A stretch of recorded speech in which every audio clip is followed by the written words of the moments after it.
Just over 1 year ago, we inherited a mess, a floundering economy, wide open borders. The United States imports exactly 0 barrels of oil from Iran. Not a reduced amount, not a trickle through intermediaries. 0.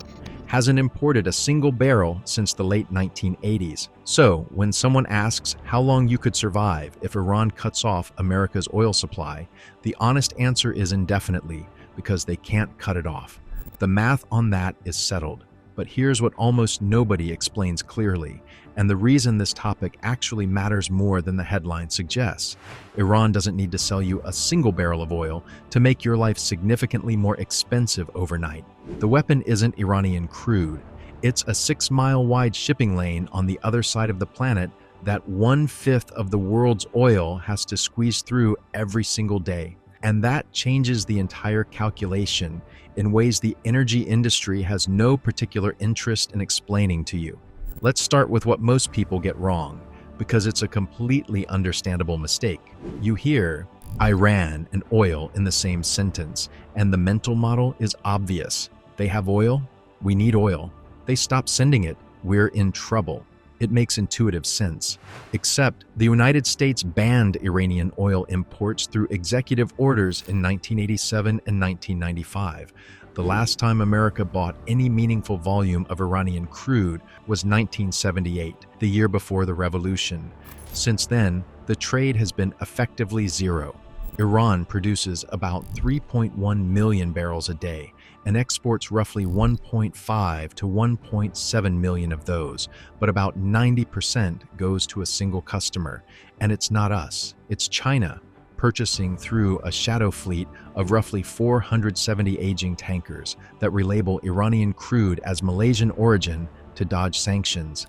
Iran represents about 3% of total global oil supply. If every single drop of Iranian oil vanished from the market tomorrow, OPEC's spare production capacity of around 5.3 million barrels per day could cover the gap without breaking a sweat. Saudi Arabia alone sits on 3.1 million barrels per day of spare capacity, so a direct Iranian oil cutoff to America is physically impossible. And even a total halt of Iranian exports worldwide would be absorbable. But that's the wrong scenario to worry about. And this is where the mainstream narrative gets dangerously misleading. You'll hear politicians and cable news anchors say the phrase energy independence like it's a force field that makes oil prices irrelevant, and the production numbers are genuinely impressive. The US hit a record 13.2 million barrels per day in 2024, up from just 5 million in 2008. That's a 165% increase in 16 years, driven almost entirely by the shale revolution and the Permian Basin, which alone produces more than most OPEC nations. America became a net petroleum exporter in 2020 for the first time since 1949, and has stayed one since imports from the entire Persian Gulf hit their lowest level in nearly 40 years. So you'd think we're insulated. We're not. And the reason is genuinely simple, but the energy industry has 0 incentive to explain it to you, because understanding it would make you less anxious about the wrong things and more focused on the thing that actually determines what you pay.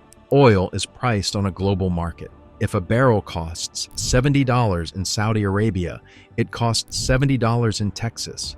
If a disruption on the other side of the planet sends the global benchmark to $140, it goes to $140 everywhere, including at every gas station in Ohio, California, and Florida. Energy independence protects you from physical shortages, from lines at the pump and empty stations. It does not protect you from price shocks. Those are completely different things. And conflating them is either ignorance or marketing, usually marketing. So the actual threat isn't Iranian oil, it's the Strait of Hormuz.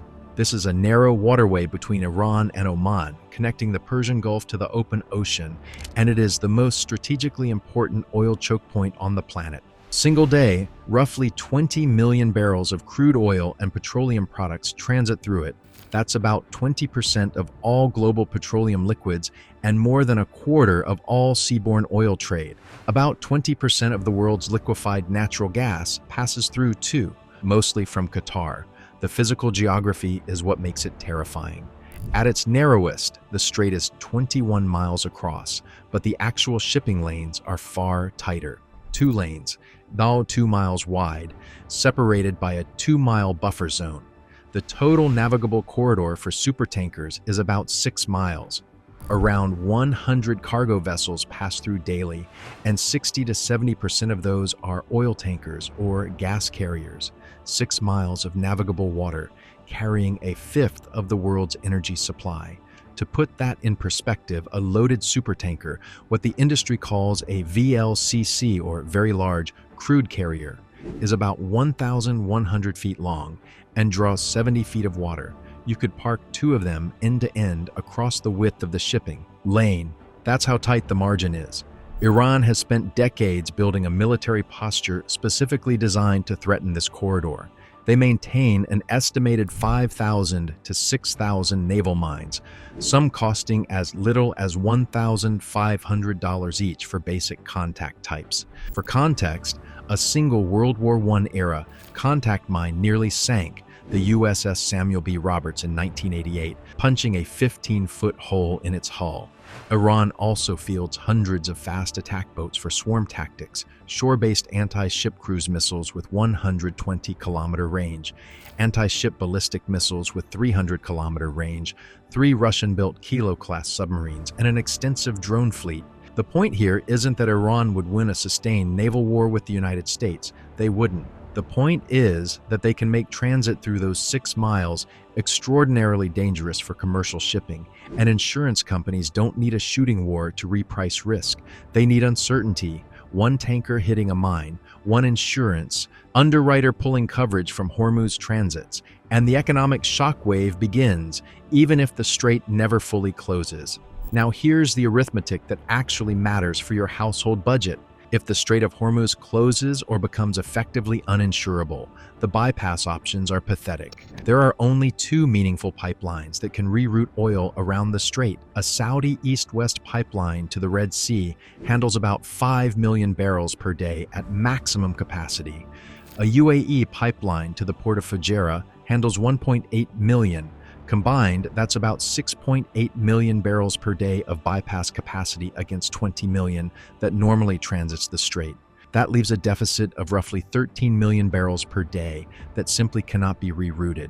There is no engineering solution for that gap on any relevant timescale.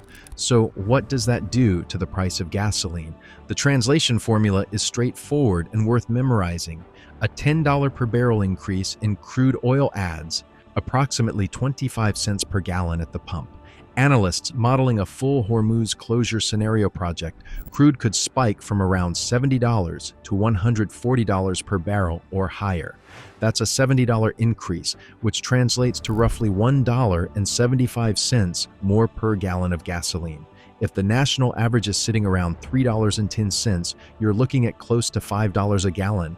For the average American household burning about 41 gallons per month per driver, that's an extra $100 to $150 per month just in direct fuel costs. That doesn't count the cascading effects on food prices, since everything in the grocery store arrived on a truck-burning diesel, or shipping costs.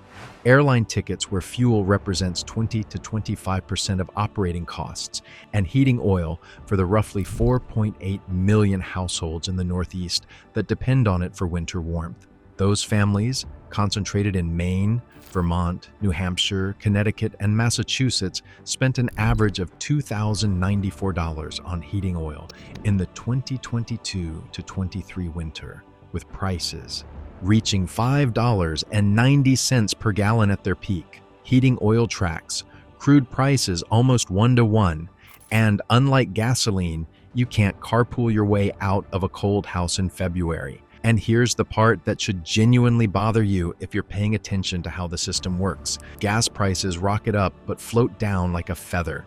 The Federal Reserve Bank of St. Louis documented this pattern thoroughly. About 12% of a crude oil price increase passes through to the pump on the same day.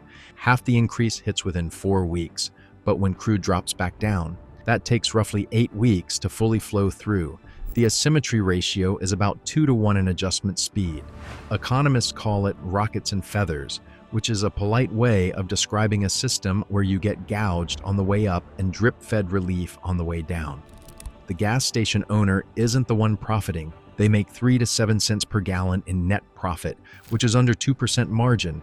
During price spikes, their margins can actually go negative. About 70% of gas station revenue comes from the convenience store inside, not the fuel pumps. The real winners are upstream. In 2022, after the Russia-Ukraine disruption sent prices soaring, the 5 oil supermajors earned a combined $196 billion in profit, up about 120% from the previous year. One of the largest earned roughly $6.3 million per hour for the entire year. OPEC's net oil export revenue hit $873 billion. So when prices spike, the people selling the oil make generational wealth while you reorganize your commute. That's not a conspiracy. That's just the incentive structure. And once you see it, the whole conversation about oil supply disruptions looks different. Now let's talk about the government's backup plan, because this is where the gap between the marketing and the reality gets uncomfortably wide.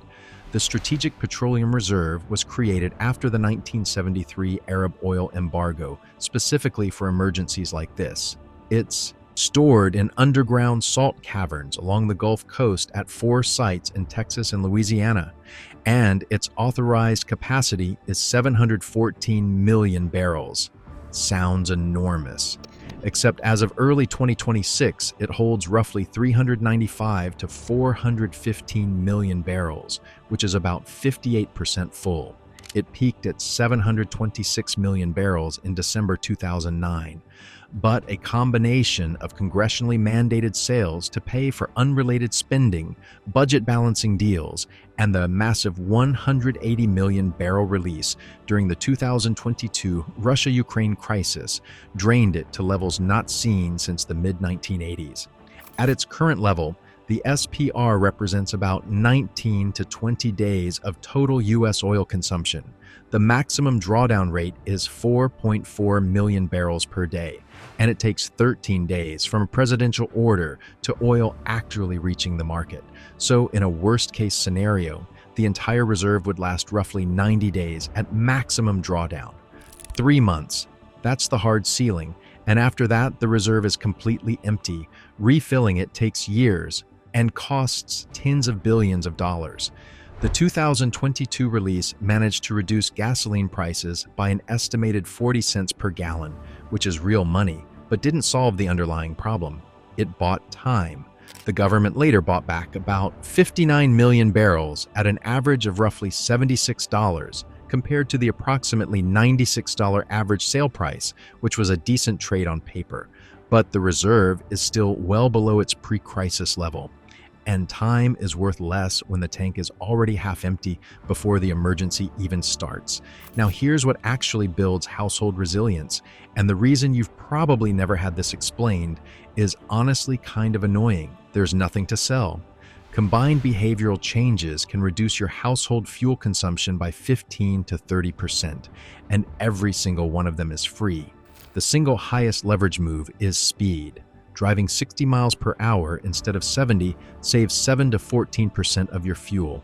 Each 5 miles per hour over 50 is the equivalent of paying an extra 20 to 27 cents per gallon. That's not an estimate from a government pamphlet. That's aerodynamic drag, which increases with the square velocity. At 70, your engine is fighting 36% more air resistance than at 60. Eliminating aggressive driving, meaning hard acceleration and hard braking, improves fuel economy by 15 to 30% at highway speeds. Those are not small numbers. During a price spike that pushes gas to $5 a gallon, the difference between driving calmly at 60 and aggressively at 75 is the difference between your fuel budget being uncomfortable and being unaffordable. Proper tire inflation adds up to 3% efficiency. Cutting 10 minutes of daily idling saves 1 to 2.5 gallons per month. Consolidating errands matters more than most people realize because a cold engine uses significantly more fuel in the first several miles. So 5 separate short trips burn nearly twice the fuel of one combined trip covering the same total distance. None of this costs anything.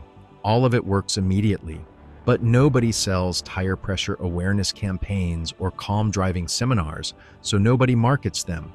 If you want the historical comparison that makes the system skeptic case clearest, put the 1973 embargo directly next to the 2019 Saudi Aramco attack.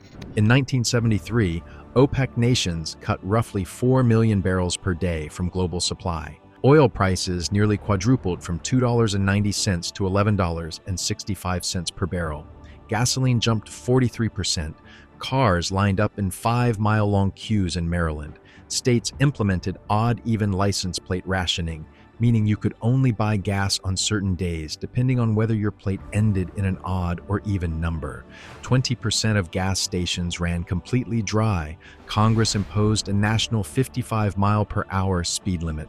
Oregon banned Christmas lighting.